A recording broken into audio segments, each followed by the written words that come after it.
খেয়াল করে শুনুন, আপনাকে বলছি।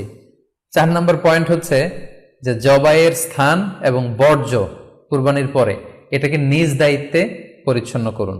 আই রিপিট, আমি আবার বলছি, যেখানে আপনি কুরবানি করলেন সেটাকে এবং এই যে বর্জ্য ময়লা এটা নিজ দায়িত্বে আপনি ক্লিন করুন। সিটি কর্পোরেশনের ভাইয়েরা সরকারি তত্ত্বাবধানে সারা বাংলাদেশের এই সব বর্জ্য আসলে পরিষ্কার করা সম্ভব না। জরিপে এসেছে যে 50 লক্ষ গরু জবাই করা হয় প্রত্যেকটা কুরবানির ঈদে।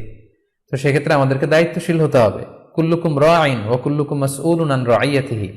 আল্লাহ রাসূল সাল্লাল্লাহু আলাইহি ওয়াসাল্লাম বলেছেন, তোমরা প্রত্যেকে দায়িত্বশীল, আর তোমাদের প্রত্যেকের দায়িত্বের ব্যাপারে কিয়ামতের ময়দানে আল্লাহ তাআলা কিন্তু তোমাদেরকে জিজ্ঞেস করবে। তাই আমরা যেন নিজ দায়িত্বে এই কুরবানির করার স্থান এবং বর্জ্য যেন পরিষ্কার করি। ব্লিচিং পাউডার দিয়ে বেশি করে পানি মেরে আমরা যেন পরিষ্কার পরিচ্ছন্ন রাখি, কারণ আত-তুহুরু শাতরুল ঈমান, পরিষ্কার পরিচ্ছন্নতা এটা হচ্ছে ঈমানের অঙ্গ। এই বিষয়টা